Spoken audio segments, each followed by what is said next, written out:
Bismillahirrahmanirrahim. Selamat sore Bu Eni.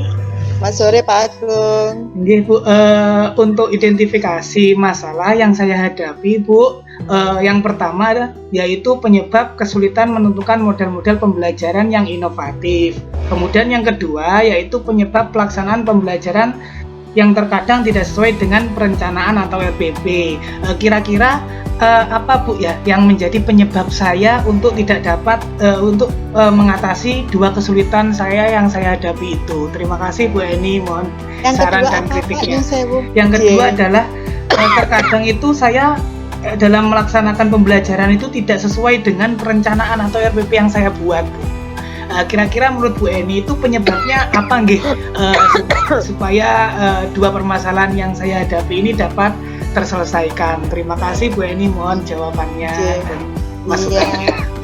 Bismillah ya Pak. Yang pertama tadi tentang identifikasi kesulitan tentang apa tadi Pak? Menentukan model-model pembelajaran yang inovatif. Model-model pembelajaran.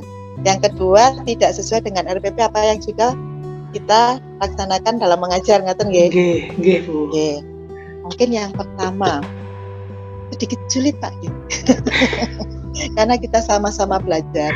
Artinya di sini mengidentifikasi kesulitan untuk mencari model pembelajaran.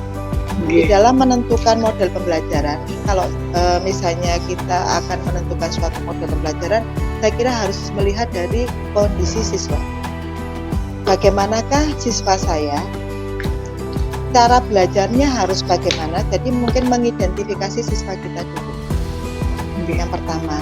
Yang kedua, media yang akan kita lakukan atau mungkin fasilitas di sekolah gitu ya.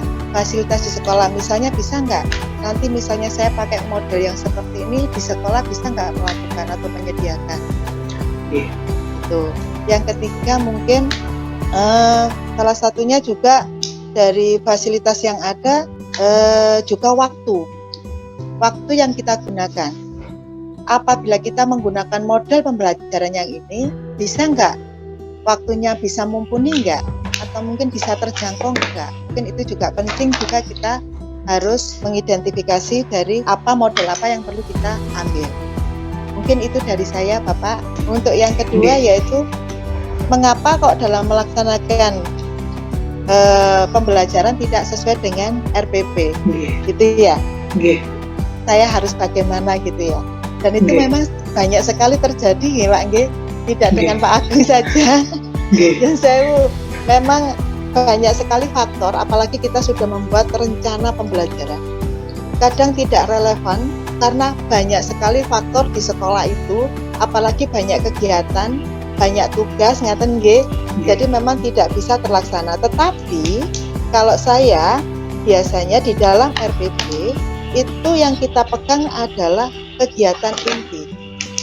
Kegiatan inti apa yang harus kita lakukan, harus kita supaya dalam waktu yang sudah kita tentukan itu bisa kita kemas dengan baik.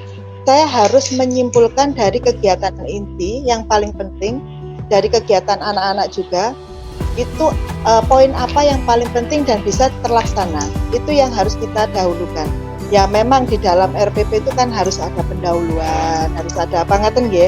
Tetapi di dalam menyiasati biar kita bisa melakukan pembelajaran setidaknya sesuai dengan rencana yang sudah kita buat. Rencana kan kadang tinggal rencana Pak. Seperti judul lagu ngaten nggih, rencana tinggal rencana. Tetapi setidaknya dari inti rencana kita sudah terlaksana sehingga tujuan nanti akan bisa terlaksana dengan baik. Saya kira itu yang paling penting supaya di RPP bisa terlaksana, setidaknya tujuan yang akan kita harapkan bisa tercapai. Saya kira itu. Jadi memang sebelum kita melakukan kegiatan harus kita siapkan dulu apa bahan ataupun metode apa yang kita harus kita siapkan dulu sehingga pada waktu melakukan kita tinggal menjalankan. Biasanya yang memakan waktu kita menyiapkan, oh ininya nggak ada, saya tak cari dulu nak. Mungkin itu ya Pak ya. Nggih Bu, nggih. Terima kasih Bu. Mungkin itu dari saya, terima kasih Pak Agung.